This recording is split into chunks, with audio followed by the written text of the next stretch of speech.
দর্শক, এ পর্যায়ে হাওরের বন্যা পরিস্থিতি নিয়ে বিস্তারিত জানাতে মৌলভীবাজার থেকে যোগ দিচ্ছেন সহকর্মী আব্দুর রব। আব্দুর রব, আকস্মিক বন্যায় মৌলভীবাজারের কি পরিস্থিতি? ঈদ আসবে, সাথে ক্যাশব্যাকও আসবে। নিজের বা প্রিয়জনের জন্য কেনাকাটায় এবারও নগদ পেমেন্টে পাচ্ছেন দারুণ ক্যাশব্যাক। তাই যাই কিনুন, পেমেন্ট করুন নগদে। জি, আরেফিন, আমি যদি বলি হাওড়া অঞ্চলে আসলে যে ক্ষতি হয়েছে এবং ক্ষতির প্রেক্ষিতে যে ক্ষত সৃষ্টি হয়েছে, সেই ক্ষত সারতে আসলে দীর্ঘদিন এই মানুষকে যুদ্ধ করতে হবে। কারণ তারা যে ফসলটা সারা বছরের ফসল, সে ফসলটা হারিয়ে বলা চলে অনেকটা ক্ষতিগ্রস্ত এবং দিশেহারা। এই অঞ্চলের মানুষ বড় ফসলের উপর নির্ভরশীল এবং এই ফসল তোলার পর তাদের যে খাবার-দাবার, শিক্ষা, চিকিৎসা সহ নানাবিধ আয়োজন সবকিছু এই ফসল থেকে হতো। কিন্তু এবছর ফসল হারিয়ে আ কৃষকরা একদিকে যেমন ক্ষতিগ্রস্ত দিশেহারা, অন্যদিকে হয়েছেন ঋণগ্রস্ত। এই ঋণের বোঝা কৃষকরা কিভাবে বহন করবেন এবং এই ঋণ কিভাবে পরিশোধ করবেন, সেটা নিয়ে কৃষকরা দুশ্চিন্তায়। কৃষি বিভাগের তথ্য অনুযায়ী মৌলভীবাজারে প্রায় ৪,২০০ হেক্টর ফসল পানিতে নিমজ্জিত হয়ে ক্ষতিগ্রস্ত হয়েছে। যদিও এ তথ্য আরো অনেক বেশি, দ্বিগুণ এবং তিনগুণ এরকম আমাদের জানিয়েছেন যারা পরিবেশ নিয়ে কাজ করেন, যারা হাওর নিয়ে কাজ করছেন। এবং একই সাথে বলি যে মৌলভীবাজারে ২৫,০০০ ক্ষতিগ্রস্ত কৃষকের তালিকা করেছে কৃষি বিভাগ। এবং এই তালিকা নিয়েও আসলে নানাবিধ প্রশ্ন রয়েছে। আমরা হাওরের বিভিন্ন প্রান্তে ঘুরেছি, কৃষকদের সাথে আলাপ করেছি। যারা ক্ষতিগ্রস্ত কৃষক রয়েছেন, তারা অনেকেই তালিকায় স্থান হয়নি তাদের নাম।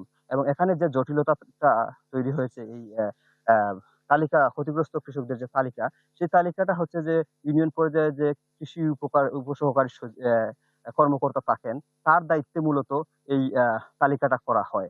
এবং সেই কর্মকর্তা স্থানীয় যে রাজনৈতিক নেতা, বিভিন্ন জনপ্রতিনিধি, এদের বিভিন্ন আ আম পরিচিত মানুষ বা এদের দ্বারা প্রভাবিত হয়ে এক ধরনের তালিকা করেন, যেটা আসলে ক্ষতিগ্রস্ত অনেক কৃষক এখান থেকে বাদ পড়েছেন। এরকম অনেক কৃষক আমাদের অভিযোগ করেছেন।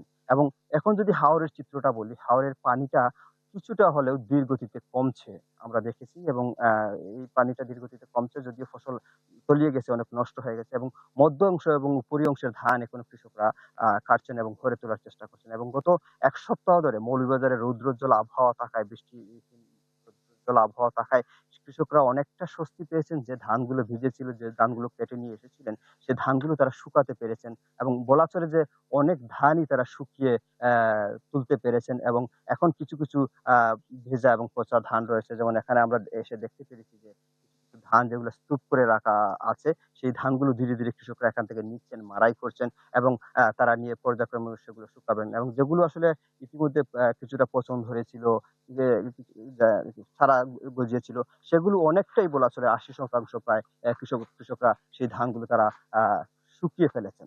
এবং সব মিলিয়ে বলা চলে যে এখন সবচেয়ে কৃষকের বড় সমস্যা হচ্ছে তারা ঋণগ্রস্ত। সেই ঋণ কিভাবে দিবেন, সেটা নিয়ে আসলে দুশ্চিন্তাগ্রস্ত কৃষকরা। আরেফিন। আব্দুর রব, আপনাকে ধন্যবাদ। দর্শক, মৌলভীবাজার থেকে হাওর পরিস্থিতির খবর জানাচ্ছিলেন সহকর্মী আব্দুর রব।